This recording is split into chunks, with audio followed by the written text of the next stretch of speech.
शांति, ओम शांति, ओम सारा शांति। धन जो हमारे पास होता है ना, वो सारा मिलकर भी उस बात को ठीक नहीं कर पाता है। लेकिन जिनके घर में दुआएं कमाई हुई होंगी, उनके जीवन में कोई ऐसी बात आएगी और बड़े से बड़ी प्रॉब्लम ऐसे ठीक हो जाएगी जैसे कुछ था ही नहीं। तो दुनिया उसको कहती है ये तो मिरेकल हो गया इनके जीवन में। किसी के जीवन में मिरेकल नहीं होता है। मिरेकल किसी के जीवन में नहीं होता है। जो होता है वो हमारे ही कर्मों के हिसाब किताब से होता है। कोई ऊपर भगवान बैठ के इसको ज्यादा, इसको कम, इसको कम, इसको ज्यादा ऐसा नहीं करता है। जिसने अपने जीवन में दुआएं कमाई होंगी, उसके घर में जब कोई विघ्न आएगा, बात आएगी, अचानक कोई आएगा मदद करने से, ऐसे बात ठीक हो जाएगी और दुनिया कहेगी मिरेकल हो गया इनके घर। वो मिरेकल नहीं हुआ, उनके घर की जमा की हुई दुआओं से काम हुआ है। वो दुआएं काम करती हैं। लेकिन हमारा सारा फोकस उस गार्डन पे है जो दिखता है। धन दिखता है, अचीवमेंट्स दिखती हैं, दुआएं दिखती नहीं है। दुआएं दिखती नहीं है तो हमने फोकस सारा क्या कर दिया, ये कमाना है। धन कमाना है बहुत जरूरी है और बहुत ज्यादा भी कमाओ, लेकिन धन के साथ साथ, धन के साथ साथ, धन के साथ साथ दुआएं कमाओ। कभी कभी किसी के घर में कोई बीमारी आती है परिवार को, लेकिन उनका सारा धन मिलकर डॉक्टर कहता है आई एम सॉरी हम कुछ नहीं कर पा रहे हैं। वो कहते हैं डॉक्टर साहब मेरा सारा धन ले लो, मेरा घर बेच दो। आई एम सॉरी नहीं हो पा रहा है कुछ भी।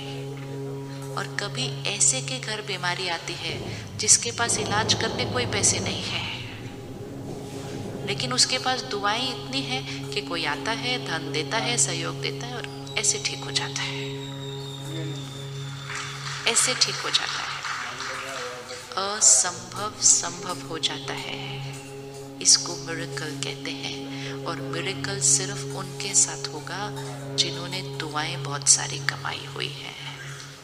धन सामान दे सकता है, धन जीवन में मिरेकल नहीं क्रिएट कर सकता है। दुआएं मिरेकल क्रिएट करती है।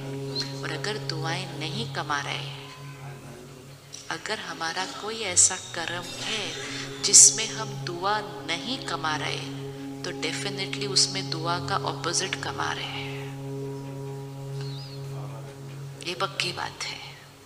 आप किसी से मिलते हैं, आप उनके लिए कैसा सोचते हैं, उनसे कैसा बात करते हैं, उनसे कैसा व्यवहार करते हैं। अगर आप उनके मन को सुख देते हैं तो उनसे कौन सी एनर्जी आएगी हमारे पास?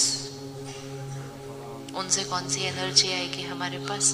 वो दुआओं की एनर्जी है। दुआएं मतलब प्योर पॉजिटिव अच्छी एनर्जी सामने वाले से आ रही है। लेकिन अगर आप उनके लिए मिलते हैं, या तो ठीक से बात नहीं करते, या ठीक से बात करते हैं तो अंदर से अच्छा सोचते नहीं हैं, तो दूसरे के मन को सुख नहीं देते। और अगर दूसरे के मन को सुख नहीं दिया तो वहां से कौन सी एनर्जी आने वाली है? वो दुआओं की ऑपोजिट एनर्जी होती है।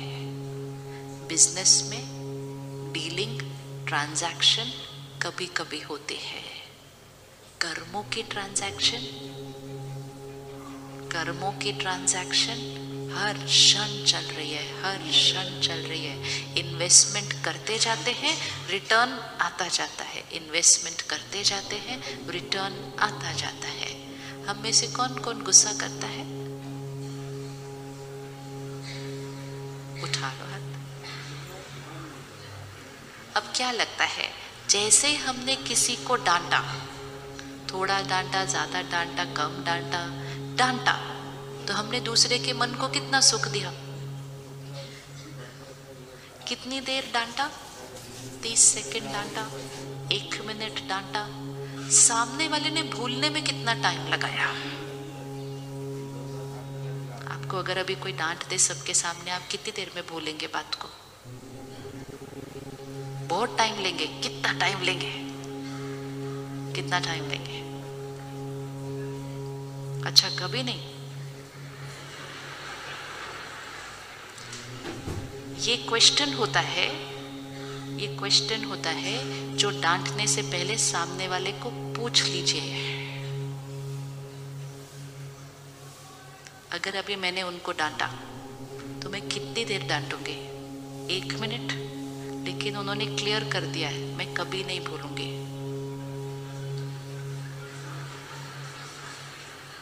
आपको ट्रांजैक्शन समझ में आ रही है ना, कौन सी वाली हो रही है?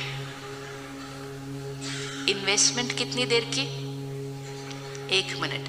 रिटर्न कितनी देर का? जीवन भर। इसीलिए सामने वाले से पूछ लीजिए, कितनी देर में भूलते हैं आप? बिजनेस ऐसे कोई करता नहीं तो बिजनेस करने के टाइम चेक करते हैं ना, इन्वेस्टमेंट कितनी है, रिटर्न कितना है, कितने समय तक ये आएगा, सोच समझ के बिजनेस करते हैं। नहीं तो क्या बोलेंगे उस व्यक्ति को? देखा नहीं था क्या बिजनेस करने से पहले? डील साइन की थी, चेक नहीं किया था क्या रिटर्न आने वाला है? गरम कर दिया, चलते फिरते 1 मिनट डांट दिया। वो कहती है मैं जीवन भर नहीं भूलूंगी, तो मुझे तो रिटर्न में क्या आता जाएगा उधर से? फिर हम कहते हैं सब कुछ तो ठीक है मेरे जीवन में, पता नहीं अंदर क्यों खाली खाली है, क्यों इतना खुशी नहीं है। वो रिटर्न आ रहा है मेरा, जो सारी मेरी खुशी को क्या करता जा रहा है? खींचता जा रहा है, खींचता जा रहा है। मैं मेहनत करते जा रही हूँ, मेरी खुशी खत्म होती जा रही है। इन्वेस्टमेंट, ये इन्वेस्टमेंट है। कर्मों की इन्वेस्टमेंट बिजनेस की भी इन्वेस्टमेंट से ज्यादा ध्यान से करनी चाहिए, क्योंकि कर्मों की इन्वेस्टमेंट ही बिजनेस के इन्वेस्टमेंट पे भी असर डालेगी। आज कोई इतनी मेहनत करता है, इतना सब कुछ खड़ा होता है, सरकार कोई एक रूल बनाती है, उसका सारा कुछ ऐसे हो जाता है, क्योंकि कर्मों की इन्वेस्टमेंट पे ध्यान नहीं दिया था वो बिजनेस की इन्वेस्टमेंट करने के लिए। तो बिजनेस का डिसीजन भी राइट नहीं निकलेगा, क्योंकि जो डिसीजन हम आज लेंगे वो जरूरी नहीं है आज से 2 साल बाद, 3 साल बाद वो राइट निकलेगा। बिजनेस में, काम में राइट डिसीजन लेने के लिए परमात्मा से कनेक्शन जोड़कर पूछ कर डिसीजन लेना चाहिए, क्योंकि जो आज सही है वो जरूरी नहीं है 5 साल बाद सही हो हमारे लिए। लेकिन वो कनेक्शन जोड़ने के लिए मन बुद्धि कैसी चाहिए होगी? साफ। दुआएं कमानी है जीवन में। अब यही वो बहन ने कोई गलती की, लेकिन उसको डांटने की बजाय अगर हमने कहा चलो हो गया, लेकिन इसके बाद से आप नहीं करना, हो जाता है, हमने भी किया, लेकिन इसके बाद से आप नहीं करना। उन्होंने सोचा था कि डांट पड़ेगी, लेकिन डांट नहीं पड़ी।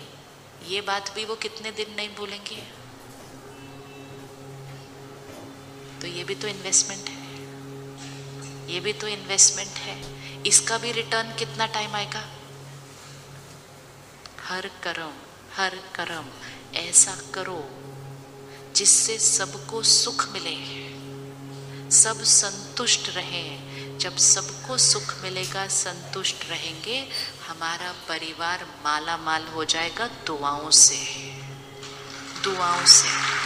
और जिनके घर दुआएं आएंगी उनके घर खुशी, सेहत और प्यारे रिश्ते, क्योंकि ये चीजें पैसों से नहीं आ सकती।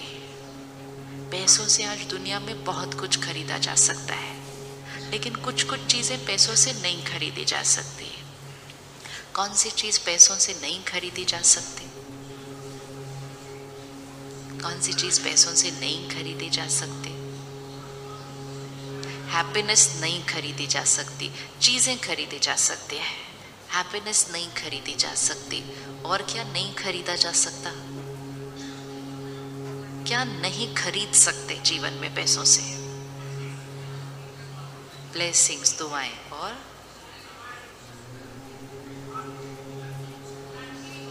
हेल्थ नहीं खरीदी जा सकती, वेरी गुड। ट्रीटमेंट खरीदी जा सकती है, हेल्थ नहीं खरीदी जा सकती। और क्या नहीं खरीदा जा सकता? हाँ, और लाइफ ही नहीं खरीदी जा सकती, वेरी गुड। लाइफ ही नहीं खरीदी जा सकती। और क्या नहीं खरीदा जा सकता?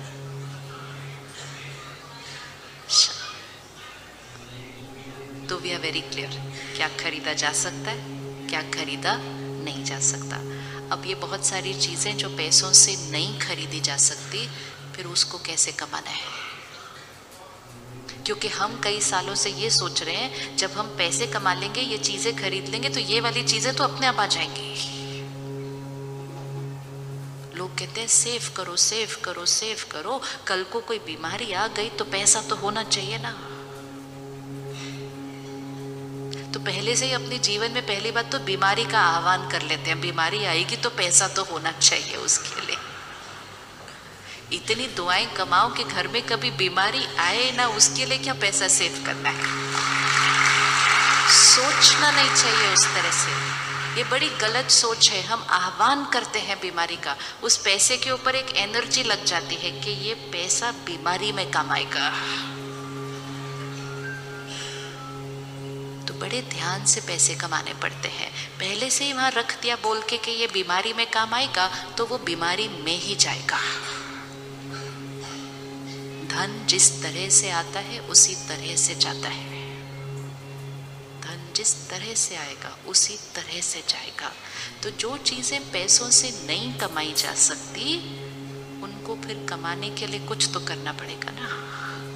तो एक बिलीफ सिस्टम तो आज छोड़ देंगे कि खुशी, शांति, सेहत, प्यारे रिश्ते, जितना जितना हम कमाएंगे सफल होंगे, ये चीजें तो अपने आप आ जाएंगे। ये तो बिलीफ सिस्टम खत्म। यस, पक्का? सिर्फ आज अंदर या बाहर जाके भी? क्योंकि बाहर जब आप जाएंगे दुनिया में, वो नहीं सोच रहे इस टाइम ऐसा। हम भी नहीं सोचते जब बाहर होते हैं, क्योंकि हमें बाहर की हवा लग जाती है। आज हम इधर की हवा में हैं और शांत बैठे हैं। सारे आंसर तो पता ही है, लेकिन कभी सोचते ही नहीं ना उस तरह से बैठ के। पूरे शहर में जाओ तो इतने बड़े बड़े एडवर्टाइजिंग के बोर्ड हैं, खुश चेहरे और एक प्रोडक्ट। एक मार्केटिंग स्ट्रैटेजी होती है। नया फोन आया, चेहरा और खुश दिखा देते हैं। देखने वाला कहता है अगर मैंने ये फोन ले लिया ना तो मेरे जीवन में खुशी आ जाएगी, क्योंकि वो बोर्ड पे खुश दिख रहा व्यक्ति उस फोन के साथ। Deep deep deep deep programming हो गई है। अब हम यहाँ बैठे, खुद को आंसर पता है कि ये चीजें पैसे से नहीं आ सकती, पर हमें जीवन में दोनों चीजें चाहिए ना। हमें साधन भी चाहिए और हमें खुशी भी चाहिए। लेकिन साधन के लिए जैसे मेहनत करते हैं, तो फिर खुशी के लिए भी कुछ तो करेंगे। तो दोनों चीजें हमारी लाइफ के दो अलग डिपार्टमेंट्स हैं। ये हैं वो दो गार्डन, दोनों को मिक्स कभी नहीं करना। बच्चों को भी यही सिखाते हैं, तुम पढ़ोगे ना, फर्स्ट आओगे ना, फिर डॉक्टर इंजीनियर बन जाओगे ना, तो हमेशा खुश रहोगे। मेरे को तो बचपन में यही सिखाया, तुम बनोगे ना तो हमेशा खुश रहोगे। Deep deep programming. ये नहीं सिखाया कि आप ये पढ़ोगे, ये बनोगे, वेरी गुड, लेकिन खुश रहने के लिए अपने मन का ध्यान रखो बाद में साथ साथ। नहीं तो आज वो बच्चे भी हैं जो देश के सबसे टॉप कॉलेज में पहुंचते हैं, टॉप एकदम, जो जीवन में फर्स्ट के अलावा सेकंड कभी आए नहीं किसी क्लास में, लेकिन वहां जाकर उनसे प्रेशर नहीं हैंडल होता और वो सुसाइड कमिट कर लेते हैं। ये वो बच्चे हैं जो फर्स्ट के अलावा कभी आए नहीं होते सेकंड। क्यों? क्योंकि उनको सिर्फ ये सिखाया गया, पढ़ो फर्स्ट आओ, पढ़ो फर्स्ट आओ, खुश रहोगे। ये नहीं बताया पढ़ो फर्स्ट आओ, ये बनो, खुश रहने के लिए अपना ध्यान भी रखो। दो अलग डिपार्टमेंट नहीं बनाए, सबने जोड़ दिया दोनों चीज़ों को। आज हमें इन दोनों चीज़ों को अलग करना है। पढ़ो, बहुत मेहनत करो, फर्स्ट आओ, लेकिन मन का ध्यान रखने के लिए आधा घंटा यहाँ काम करो। ये दोनों चीज़ों को अलग करना था। मेहनत करो, बिजनेस करो, धन कमाओ, बहुत कमाओ, मन का ध्यान रखने के लिए आधा घंटा यहाँ करो। सेपरेट। जब हम सेपरेट कर देंगे तो हमारे पास धन भी आएगा, लेकिन हमारे पास खुशी भी आएगी। और जो धन आएगा, क्योंकि आत्मा पावरफुल होगी। आज क्या हो रहा है, हमें सही और गलत सब पता है, लेकिन सही पे चलने की ताकत, स्पेशली जब आसपास बहुत लोग नहीं वो तरीका अपना रहे हो, क्योंकि सही और गलत की डेफिनेशन भी तो बदली हुई है ना समाज में इस टाइम। सुबह सुबह 5 बजे आप सड़क पे जा रहे हो, रेड सिग्नल चल रहा है। बहुत सारे लोगों की डेफिनेशन ऑफ सही क्या है, खाली सड़क है, सुबह सुबह है, कोई नहीं है, रुकने का क्या मतलब है उसके ऊपर। तो उनके लिए वो रेड सिग्नल क्रॉस करना बिल्कुल सही है। लेकिन जब एक रेड सिग्नल तोड़ता है तो 5 लोग तो सिर्फ उसको देख के तोड़ देते हैं। करते हैं कि नहीं करते हैं? अब अपने आप को चेक करना है, हम दोनों में से कौन है। हम उसको तोड़ते हुए देखकर हम उसके पीछे हम भी तोड़ते हैं, वो जा रहे हैं तो हम भी चले जाएंगे। कभी हमने नहीं सोचा कि रेड सिग्नल तोड़ के हम कितना टाइम बचाते हैं जीवन का। कितना टाइम बचता होगा एक रेड सिग्नल तोड़ने से? कैलकुलेट करो, एक रेड सिग्नल तोड़ने से कितना टाइम बचता है हमारा दिन का? आधा मिनट। लेकिन मन को आदत पड़ गई नियम और मर्यादाओं को तोड़ने की। आधे मिनट बचाने के लिए आत्मशक्ति को खोते गए, मन को आदत पड़ गई, ये नियम का क्या करना है, हम तो अपने अनुसार चलेंगे। आत्मा की शक्ति घटती गई। 30 सेकंड्स की बात होती नहीं है, बात होती है नियम और मर्यादाओं पे जीवन में चलने की आदत। तो एक अगर तोड़ता है, 5 तो उसको देखते हुए तोड़ देते हैं। फिर कोई एक आता है, प्यार से रुक जाता है। 4 लोग उसको देखते हुए हंस के जाते हैं, इसको देखो सुबह सुबह खाली सड़क पे यहीं खड़ा हुआ है। जब कोई उस पे हंसता है तो उसको बड़ा बुरा लगता है, छोड़, मैं ऐसे मेरे पे हंस रहे, तो वो फिर तोड़ देता है रेड सिग्नल। ये अलग अलग अलग अलग सोच को चेक करो। लेकिन कोई एक होता है जो वहां रुकता है, सारी दुनिया उस पे हंसती है, लेकिन वो रुकता है क्योंकि वो दुनिया के हिसाब से जीवन नहीं जिएगा, वो अपने सही और गलत के हिसाब से जीवन जीता है। और वो अपना भाग्य फिर अपने अनुसार लिखता है। और जब वो अपना भाग्य लिखता है, वो जीवन में कभी ये नहीं कहेगा मेरे साथ ऐसा क्यों। ओम शांति। ओम